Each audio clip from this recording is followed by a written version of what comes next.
ಬೆಳ್ಳಿಗೆ ವಿಷಯ ಹೇಳೋದು ಬೇಡ ಅಂತ ಹೇಳಿದೆ. ಆದರೆ ಇಲ್ಲಿ ಬಂದ ಮೇಲೆ ಯಾಕೋ ಮನಸ್ಸು ತಡಿತಾ ಇಲ್ಲ. ಪಾಪ ಬೆಳ್ಳಿನೂ ಏನೋ ಅನ್ಕೊಂಡಿದ್ದಾಳೆ. ಚಿಕ್ಕಮ್ಮನೂ ಏನೋ ಸಂಭ್ರಮದಿಂದ ಆಚರಿಸ್ಬೇಕು ಅಂತಿದ್ದಾರೆ. ಏನು ಮಾಡೋದು, ಯಾರಿಗೆ ಹೇಳೋದು?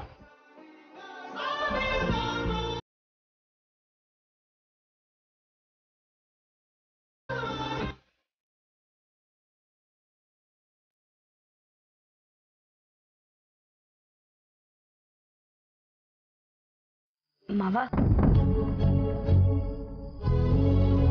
ಅತ್ತೆ ಹತ್ರ ಮಾತಾಡಿದ್ರ?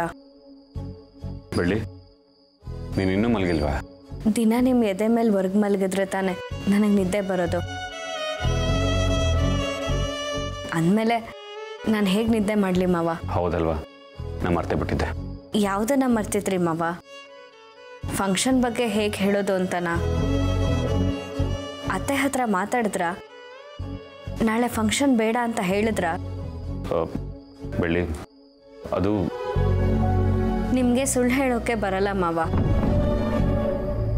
ನೀವು ನಾಳೆ ಫಂಕ್ಷನ್ ಬೇಡ ಅಂತ ಹೇಳಕ್ ಹೋದ್ರಿ, ಆದರೆ ಅಲ್ಲಿ ನಡೆದಿದ್ದೆ ಬೇರೆ.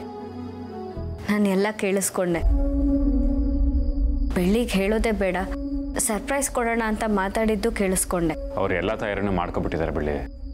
ಅದಕ್ಕೆ ನಂಗೆ ಏನು ಮಾಡೋದು ಅಂತ ಗೊತ್ತಾಗ್ಲಿಲ್ಲ. ನನ್ನ ಸಂತೋಷಕ್ಕಿಂತ ಈ ಫಂಕ್ಷನ್ ಯಾಕೆ ಅಷ್ಟೊಂದು ದೊಡ್ಡದಾಗಿದೆ ಅಂತ ಅರ್ಥ ಆಗ್ತಿಲ್ಲ. ನನ್ನಲ್ಲಿ ಬದಲಾವಣೆ ತರಬೇಕು ಅಂತ ನೀವೆಲ್ಲ ಓಡಾಡ್ತಿದ್ದೀರಾ, ಆದರೆ ನನಗಿದು ಯಾವುದು ಬೇಡ ಮಾವ. ನಾನು ಈಗ ಹೇಗಿದ್ದೀನೋ ಹಾಗೆ ಚೆನ್ನಾಗಿದ್ದೀನಿ.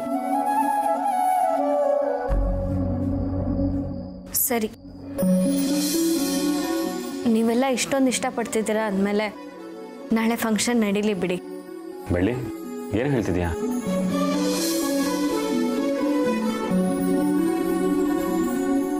ಹೌದು ಮಾವ, ನೀವೆಲ್ಲ ಒಂದು ಬದಲಾವಣೆ ತರಬೇಕು ಅಂತ ಯೋಚನೆ ಮಾಡ್ತಿದ್ದೀರಾ. ಅದಕ್ಕೆ ಎಲ್ಲರೂ ತಯಾರಿನೂ ಮಾಡ್ಕೋತಿದ್ದೀರಾ. ಅಂದಮೇಲೆ ನಾನು ಯಾಕೆ ಬೇಡ ಅಂತ ಹೇಳಿ? ಸರಿ, ಫಂಕ್ಷನ್ ನಡೀಲಿ. ನಾನೇ ಖುದ್ದಾಗಿ ರೆಡಿ ಆಗ್ಬಿಟ್ಟು ಬರ್ತೀನಿ. ನೀವಿಂಥ ಚಿಕ್ಕ ವಿಷಯಕ್ಕೆಲ್ಲ ಸುಳ್ಳು ಹೇಳೋಕ್ಕಾಗಲ್ಲ, ಯಾಕಂದರೆ ನಿಮಗೆ ಸುಳ್ಳು ಹೇಳೋಕೆ ಬರಲ್ಲ.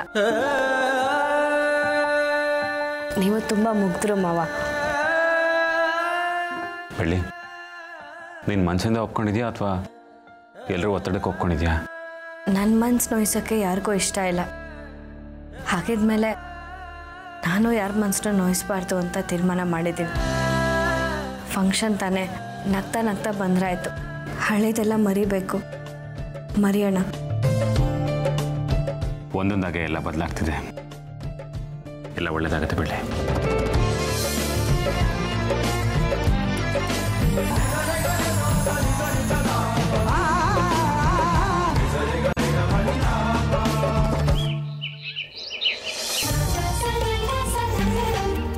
ತಂಗಿ ನಿನ್ನ ನಗುವಿನಲ್ಲಿ ಪುಟ್ಟ ನಗುವಿದೆ, ಆ ನಗುವಿಗಾಗಿ ತವರು ಕಾದಿದೆ, ತವರು ಕಾದಿದೆ. ಮಾವಿನ ಸೊಪ್ಪು ಕೇಳಿದ್ರಲ್ಲ, ತಗೊಳ್ಳಿ. ಅಣ್ಣ ಅಣ್ಣ ಅಣ್ಣ, ಯಾರಣ್ಣ ಯಾರಣ್ಣ ಯಾರಣ್ಣ? ನೀವೇ ಷಣ್ಮುಗಣ್ಣ? ನಾನ ಅಣ್ಣ ಅಂತ ನಿಮ್ ತಾಯಣೆ ಹೇಳ್ಬಿಟ್ಟೆ ನೋಡಿ ಅಷ್ಟೇ. ನನ್ನ ಶನು ಶನು ಶನು ಅಂತ ಕರೀರಿ. ಏನು ಶನ್ನುನಾ? Yes yes yes yes yes yes ಕರೀರಿ. ಶನ್ನು, ತಗೊಳ್ಳಿ ಮಾವಿನ ಸೊಪ್ಪು. ಬರೀ ಮಾವಿನ ಸೊಪ್ಪು ಅಷ್ಟೇನಾ? ಮತ್ತೆ ಮುತ್ತು? ಮುತ್ತ ಅಂದ್ರೆ ಮುತ್ತು ಬೆಳ್ಳಿಗೆ ಅವಾಗ ಹೂವೆಲ್ಲ ಕೊಡ್ತಿರ್ತಾನೆ, ಹಾಗೆ ಹೇಳಕ್ ಬಂದೆ. ಹೋಗ್ತಾ ಹೋಗ್ತಾ ನಿಮ್ಗೆ ಗೊತ್ತಾಗುತ್ತೆ ಬಿಡಿ. ಏನೇನೋ ಮಾತಾಡ್ತಿರಪ್ಪ. ಬಂಗಾರದ ಜಿಂಕೆ ನನ್ನ ಹಾಡು ಕೇಳಮ್ಮ ಷಣ್ಮುಗ.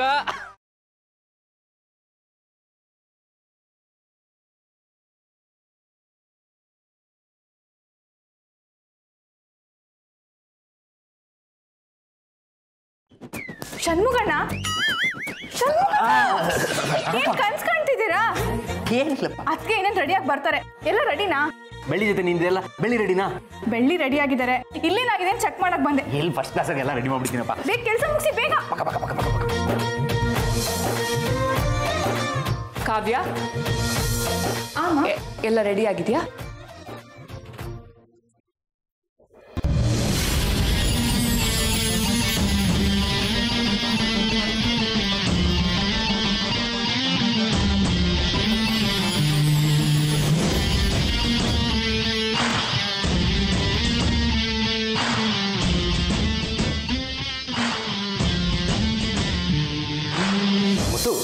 ಯಾವಾಗಲೂ ನೀನೇ ಸೂಪರ್ ಆಗಿರ್ತೀಯ. ಇವತ್ತು ಈ ಶನ್ನು ಮದುವೆ ಗಂಟಲು ಕಾಣಿಸ್ತಾ ಇಲ್ವಾ? ಹೌದು ಬೇಡಪ್ಪ. ಮುತ್ತು, ಬೆಳ್ಳಿಗೆ ಇವತ್ತು ಮಾಡ್ತಾರೋ ಫಂಕ್ಷನ್ ಬಗ್ಗೆ ಏನಾದರೂ ಗೊತ್ತಾ ಅಥವಾ ಏನೂ ಆಗೇ ಇಲ್ಲ ಅನ್ನೋ ಥರ ಇದ್ದಾಳ? ಏನು ಹೇಳಿದೆ ಹಾಗೆ ಮ್ಯಾನೇಜ್ ಮಾಡೋಣ ಅಂತ ಅಂದ್ಕೊಡೆ ಚಿಕ್ಕಮ್ಮ. ಆದರೆ ನಾ ಸುಳ್ಳು ಹೇಳಲ್ಲ ಅಂತ ಗೊತ್ತಾಗಿ ಅವಳೇ ಫಂಕ್ಷನ್ ಬಗ್ಗೆ ಕೇಳಿದ್ಲು. ನಾವು ಈ ಫಂಕ್ಷನ್ ಮಾಡ್ತಿರೋದು ಅವಳ ಖುಷಿಗೆ ಅಂತ ಅವಳಿಗೆ ಗೊತ್ತಾಗಿದೆ. ನಾನೇನು ಬಲವಂತ ಮಾಡಿದೆ, ಅವಳಾಗೆ ಒಪ್ಕೊಂಡ್ಲು. ಐಶು, ಬೆಳ್ಳಿ ರೆಡಿ ಆಗಿದ್ರೆ ಕರ್ಕೊಂಡು ಬಾಮ್ಮ. ಹ್ಞೂ ಅಮ್ಮ. ಷಣ್ಮುಗ, ಇದೇನಾಯ್ತು? ರೋಸ್. ನೀನು ಏನೋ ನೋಡ್ಬೇಡ, ಅಡುಗೆಯವ್ರನ್ನ ನೋಡ್ಬೇಕು ಬಾ. ಶರ್ಮಿಳಾ, ಬೆಳ್ಳಿ ಬಂದ ತಕ್ಷಣ ನನ್ನ ಕರಿ.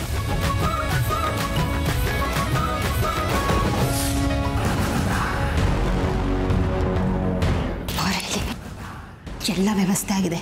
ಇವತ್ತು ನಾವು ಅಂದ್ಕೊಂಡು ಹಾಗೆ ಆಗ್ಬೇಕು. ನೀವೇನು ಟೆನ್ಷನ್ ಮಾಡ್ಕೊಂಬಿಡಿ ಅಕ್ಕ, ಎಲ್ಲ ನೀವು ಅಂದ್ಕೊಂಡಂಗೆ ಆಗುತ್ತೆ. ನಿಧಾನವಾಗಿ ಮಾತಾಡು.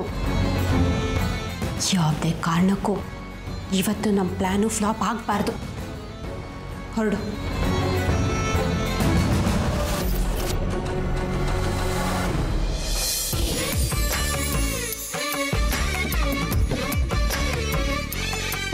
ಅಮ್ಮ, ರಾಹುಕಾಲ ಬಂದ್ಬಿಡುತ್ತೆ. ನಿಮ್ಮ ಸೊಸೆನ ಬೇಗ ಕರ್ಕೊಬನ್ನಿ ಅಮ್ಮ. ಚಿಕ್ಕಮ್ಮ, ನಾನು ಹೋಗಿ ಕರ್ಕೊಂಡು ಬರ್ತೀನಿ. ನೀನು ಯಾಕೆ ಹೋಗ್ತೀಯಾ? ಮನೇಲಿ ಹೆಣ್ಮಕ್ಳಿದಾರಲ್ವಾ, ಅವ್ರು ಕರ್ಕೊಂಡು ಬರ್ತಾರೆ. ಕಾವ್ಯ, ನಂಗೆ ತುಂಬ ಕಾಲು ನೋವ್ತಾ ಇದೆ. ನೀನು ಹೋಗಿ ಬೆಳ್ಳಿನ ಕರ್ಕೊಂಬರ್ತೀಯಾ? ಹಾರ ಹಾಕ್ಸಿ ಕರ್ಕೊಂಡು ಬಾ.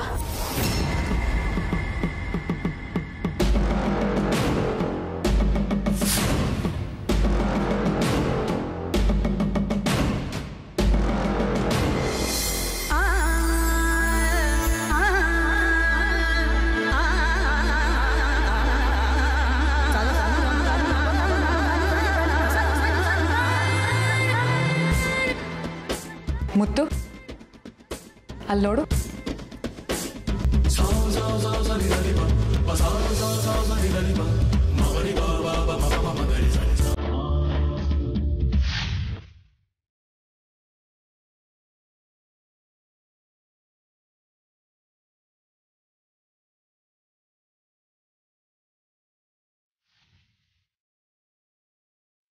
ಮೊದಲೇ ಅರ್ಧ ಸತ್ತಿದ್ದಾಳೆ.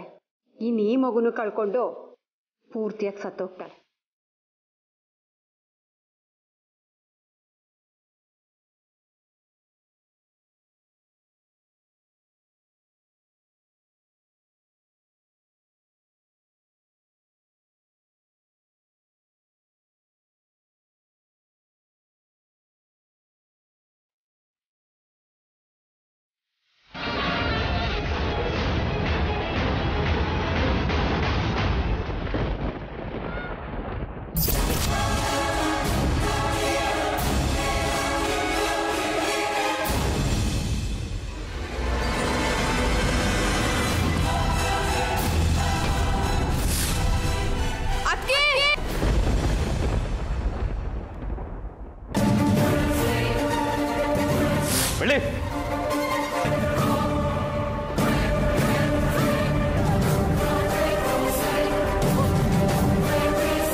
ಬೆಳ್ಳಿ, ಎಂಥ ಕೆಲಸ ಆಗೋಯ್ತು.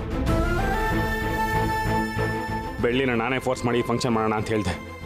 ಈ ಫಂಕ್ಷನ್ನೇ ಮಾಡಲಿಲ್ಲ ಅಂದಿದ್ರೆ ಇಷ್ಟೆಲ್ಲ ಆಗ್ತಾನೆ ಇರಲಿಲ್ಲ. ಮತ್ತೇನಾದರೂ ಮಗುಗೆ ಹೆಚ್ಚು ಕಡಿಮೆ ಆದರೆ ನಾನು ಜೀವನ ಪರ್ಯಂತ ಕ್ಷಮಿಸ್ಕೊಡಲ್ಲ. ಜೀವನ ಪರ್ಯಂತ. ಅಣ್ಣ, ಏನೂ ಆಗೋದಿಲ್ಲ, ಧೈರ್ಯವಾಗಿರಿ. ಐಶು, ನಾವೀಗ ಮಗುನ ಕಳ್ಕೊಳ್ಳೋ ಸ್ಥಿತಿಗೆ ಬಂದಿದ್ದೀವಿ. ಅದಕ್ಕೂ ಕಾರಣ ನಾನೇ. ಪಾಪ ಬೆಳ್ಳಿ ಎಷ್ಟೋ ಅನ್ಬಸ್ತಾಳೇನೋ. ಮುತ್ತು, ನಿನ್ನ ನೀನೇ ದ್ವೇಷಿಸ್ಕೊಳ್ಳೋದನ್ನ ನಿಲ್ಲಿಸು ಮುತ್ತು.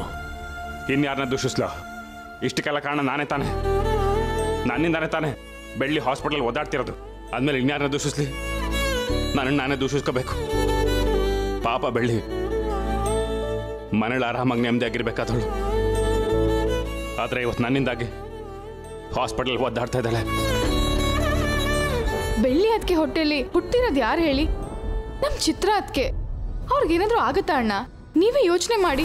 ಮುದ್ದು, ಚಿತ್ರಕ್ಕ ಹುಟ್ಟು ಬರಬೇಕು ಅನ್ನೋದು ದೇವರ ಸಂಕಲ್ಪ. ಅವ್ರ ಅನುಗ್ರಹ ಹೇಗೆ ಸುಳ್ಳಾಗುತ್ತೆ ಹೇಳು?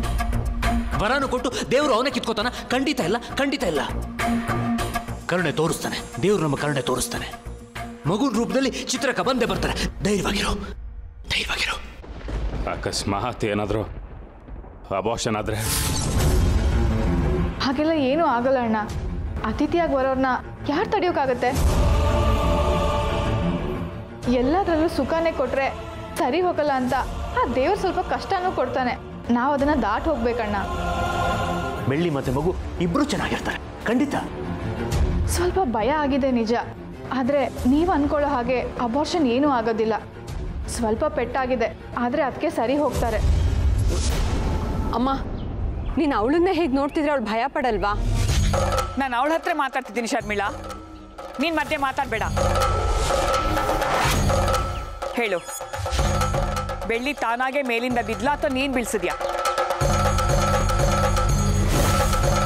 ಅಮ್ಮ, ಅದು ಏನಾಯ್ತು ಅಂದರೆ ಅವಳನ್ನ ಪ್ರಶ್ನೆ ಮಾಡ್ತಿದ್ದೀನಿ, ಅವಳೇ ಉತ್ತರ ಕೊಡಬೇಕು. ಅವಳು ಭಯ ಪಟ್ಟಿದ್ದಾಳಮ್ಮ, ಅದಕ್ಕೆ ನಾನು ಅವಳನ್ನ ಪ್ರಶ್ನೆ ಮಾಡ್ತಿದ್ದೀನಿ, ಅವಳೇ ನನಗೆ ಉತ್ತರ ಕೊಡಬೇಕು. ಅವಳು ಕೆನ್ನೆಗೆ ಬಾರಿಸೋ ಬದಲು ನಿನ್ನ ಕೆನ್ನೆಗೆ ಬಾರಿಸ್ತೀನಿ, ಆಗತ್ತಾ? ಇಲ್ಲ ತಾನೇ? ಹಾಗೇನೆ ಇದೂನು, ಅವರವರ ಪ್ರಶ್ನೆಗೆ ಅವರೇ ಉತ್ತರ ಕೊಡಬೇಕು. ಒಂದು 4 ದಿನ ನೆಮ್ಮದಿಯಾಗಿದ್ದು ಹೋಗೋಣ ಅಂತ ನಮ್ಮ ಮನೆಗೆ ಬಂದಿದ್ದಾಳೆ. ಕಾರಣ ಇಲ್ಲದೆ ಅವಳನ್ನ ದೂಷಿಸಿದ್ರೆ ತಪ್ಪಲ್ವಾ? ಮಾತಾಡಬೇಡ ಅಂತ ಹೇಳ್ದೆ ತಾನೆ, ಮಾತಾಡದೆ ನಿಂತ್ಕೋ. ಕಾವ್ಯ, ನೀನ್ ಹೇಳು, ಬೆಳ್ಳಿ ತಾನಾಗೆ ಮೆಟ್ಲು ಮೇಲಿಂದ ಬಿದ್ಲೋ ಅಥವಾ ನೀ ಬೀಳ್ಸಿದ್ಯೋ? ಅಮ್ಮ, ಅದು ನನಗೆ ನಿಜ ಗೊತ್ತಾಗ್ಬೇಕು. ಹೆಣ್ಣು ಮಗಳು ಅಂತಾನು ನೋಡೋದಿಲ್ಲ, ಹೊಸ್ಕಾಕ್ಬಿಡ್ತೀನಿ. ಈ ಮನೆಯಲ್ಲಿ ಏನೇನು ನಡೆದ್ರು ಅದು ನನಗೆ ಗೊತ್ತಾಗ್ಬೇಕು. ಬೆಳ್ಳಿ ಮಗುನ ಕೊಲ್ಲಬೇಕು ಅನ್ನೋ ಆಲೋಚನೆ ಶರ್ಮಿಳಿಂಗಿತ್ತು. ಅವಳೇ ಹೇಳಿದ್ಲು ಅಥವಾ ತಾನಾಗೆ ನಿನಗೆ ಬಂತ? ಹೇಳು ಕಾವ್ಯ.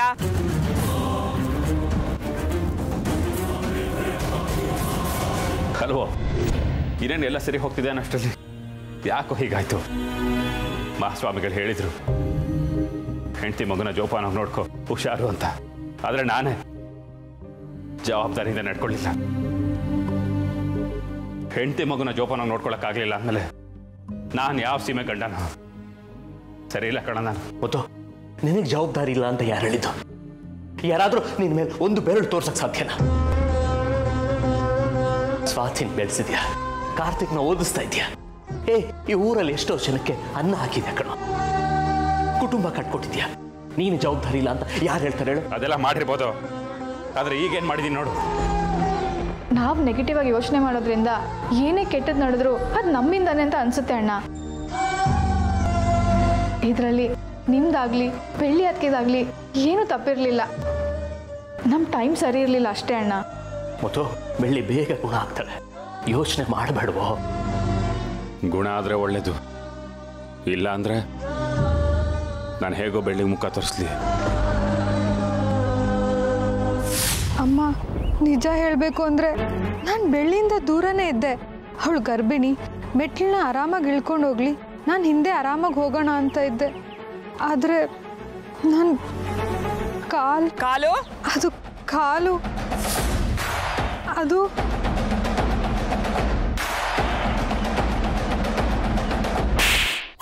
ಶರ್ಮಿಳಾ, ನಿನ್ ಬಾಯಿ ಕಡೆ. ಬುದ್ಧಿ ಇಲ್ವಾ ಅಮ್ಮ ಇವಳಿಗೆ? ಇವಳಿಗೆ ಒಳ್ಳೇದಾಗ್ಲಿ ಅಂತ ಇಲ್ಲಿ ಕರ್ಸಿದ್ರೆ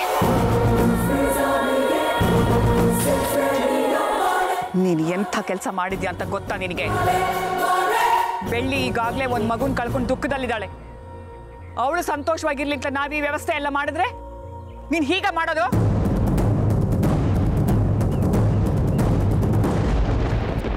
ಚಿತ್ರನ ಆಗ್ಲೂ ಕಳ್ಕೊಂಡೆ, ಈಗಲೂ ಕಳ್ಕೊತಾ ಇದ್ದೀನಿ. ಅಕಸ್ಮಾತ್ ಮಗುಗೇನಾದರೂ ಆದರೆ ಬೆಳ್ಳಿ ಅಂತೂ ಉಳಿಯಲ್ಲ ಕಣ. ಅವಳೇ ಇಲ್ಲ ಅಂದಮೇಲೆ ನಾನು ಜೀವಂತವಾಗಿರಲ್ಲ. ಏನೂ ಆಗೋದಿಲ್ಲ ಅಣ್ಣ. ಆ ದೇವ್ರು ನಮ್ಮ ಜೊತೆ ಇದ್ದಾನೆ, ನಮ್ಮನ್ನು ಕಾಪಾಡ್ತಾನೆ.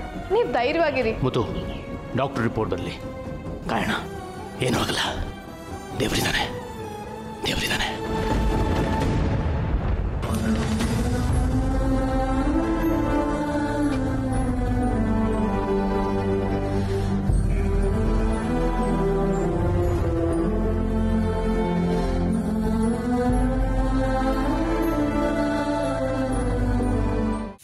ನಿನ್ನಿಂದ ನಾನು ಇದನ್ನ ನಿರೀಕ್ಷೆ ಮಾಡಿರಲಿಲ್ಲ. ಇನ್ನೊಬ್ಬರು ಮನೆಗೆ ಬಂದಾಗ ಅವ್ರ ಮನೆಗೆ ಒಳ್ಳೇದಾಗೋ ರೀತಿ ನಡ್ಕೋಬೇಕು. ಇದೇನಾ ನಿಮ್ಮ ಮನೇಲಿ ನಿನಗೆ ಹೇಳ್ಕೊಟ್ಟಿರೋ ಸಂಸ್ಕಾರ? ಅಮ್ಮ, ಏನೋ ಗೊತ್ತಿಲ್ಲದೆ ಆಗಿದೆ, ಅದಕ್ಕೆ ಯಾಕೆ ಇಷ್ಟೊಂದು ಕೂಗಾಡ್ತಿದ್ಯಾ?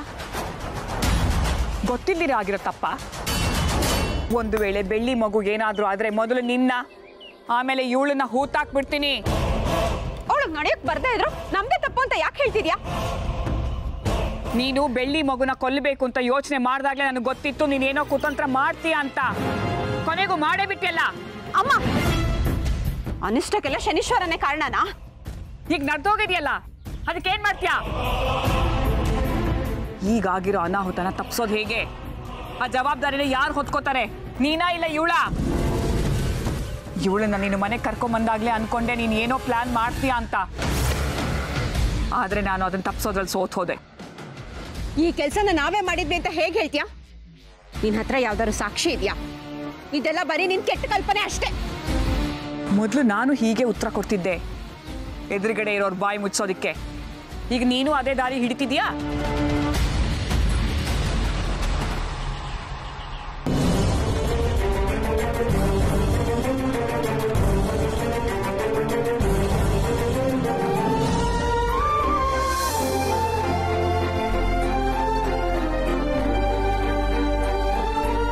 ಡಾಕ್ಟರ್, ಬೆಳ್ಳಿ ಹೇಗಿದ್ದಾಳೆ? ಅಲ್ರಿ ಮುತ್ತು ಅವರೇ, ನೀವೊಬ್ಬರು ಎಜುಕೇಟೆಡ್ ಆಗಿ ಹೀಗೆ ನಡ್ಕೊಳ್ಳೋದು? ಬೆಳ್ಳಿಗೆ ಮೊದಲೇ ಅಬಾರ್ಷನ್ ಆಗಿತ್ತು ಅಂತ ಗೊತ್ತು ತಾನೆ? ಎಷ್ಟೇ ಕಷ್ಟ ಆದರೂ ಸರಿ ಮಗು ಹುಟ್ಟೋರ್ಗೂ ಜೋಪಾನ ಮಾಡಬೇಕನ್ನೋ ಪರಿಜ್ಞಾನ ಇಲ್ವಾ ನಿಮಗೆ? ಇದ್ರಲ್ಲಿ ಮುತ್ತುದೇನು ತಪ್ಪಿಲ್ಲ. ಬೆಳ್ಳಿ ಮೆಟ್ಲಿಂದ ಇಳಿಬೇಕಾದ್ರೆ ಬಿದ್ದಿದ್ದಾಳೆ ಅಷ್ಟೇ. ಎಕ್ಸ್ಕ್ಯೂಸ್ ಎಲ್ಲ ಹೇಳ್ಬಿಡ್ರಿ. ಮೇಲ್ಗಡೆ ಮಹಡಿ ರೂಮಲ್ಲಿ ಇರಿಸಿ ಅಂತ ಯಾರೇ ಹೇಳಿದ್ದು? ಬೆಳ್ಳಿ ಅದಕ್ಕೆ ಹೇಗಿದ್ದಾರೆ? ಏನೂ ತೊಂದರೆ ಇಲ್ಲ, ಬೆಳ್ಳಿ ಆರೋಗ್ಯವಾಗಿದ್ದಾಳೆ. ಮಗು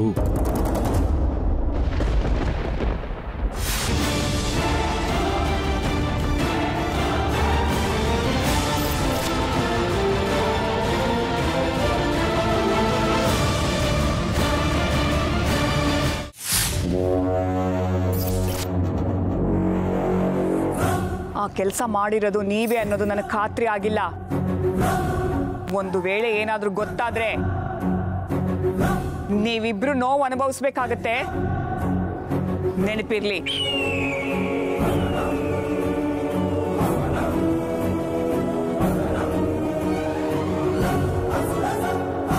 ಎಲ್ಲ ನಾನೇ ಮಾತಾಡಿದ್ರೆ ಅನುಮಾನ ಬರಲ್ವಾ? ನೀನು ಸ್ವಲ್ಪ ಬಾಯ್ ಬಿಡ್ಬೇಕು ತಾನೆ. ನೀಲಂಬ್ರಿ ಅಮ್ಮ ನನ್ನ ಕಣ್ಣಲ್ಲೇ ಸಾಯಿಸೋ ಥರ ಇದ್ರು. ನಾನೇನಾದರೂ ಇನ್ನೂ ಸ್ವಲ್ಪ ಮಾತಾಡಿದ್ರೆ ಅಷ್ಟೇ ನನ್ನ ಕತೆ ಸ್ಪಾಟ್ ಡೆಟ್. ನಾನಿರೋವರೆಗೂ ಆ ಥರ ಎಲ್ಲ ಏನೂ ಆಗಲ್ಲ. ಅಷ್ಟು ಬೇಗ ನೀನು ಕೈ ಬಿಟ್ಬಿಡ್ತೀನ ಕಾವ್ಯ? ನನಗೋಸ್ಕರ ನೀನು ಇಷ್ಟು ದೊಡ್ಡ ಸಹಾಯ ಮಾಡಿದ್ಯಾ. ಸ್ಕ್ಯಾನಿಂಗ್ ರಿಪೋರ್ಟ್ ಬಂದಮೇಲೆ ಗೊತ್ತಾಗತ್ತೆ ಮಗು ಬದುಕಿದ್ಯಾ ಸತ್ತಿದ್ಯಾ ಅಂತ. ದೇವ್ರೆ, ನಾನು ಅನ್ಕೊಂಡಿರೋದು ಆಗೋ ಹಾಗೆ ಮಾಡಪ್ಪ ಪ್ಲೀಸ್. ಯಾಕೆ ಡಾಕ್ಟರ್ ಸುಮ್ಮನೆ ಆದ್ರೆ? ಮಗುಗೇನೂ ಆಗಿಲ್ಲ ತಾನೆ? ಮಗು ಹುಷಾರಾಗಿದೆ ಅಂತ ಹೇಳಿ ಡಾಕ್ಟರ್ ಪ್ಲೀಸ್. ಹೊಟ್ಟೆಗೆ ಪೆಟ್ಟು ಬಿದ್ದಿರೋದ್ರಿಂದ ಬ್ಲೀಡಿಂಗ್ ಏನಾಗಿಲ್ಲ, ಆದರೆ ಮಗು ಬಗ್ಗೆ ನಾವೇನೂ ಹೇಳೋಕ್ಕಾಗಲ್ಲ.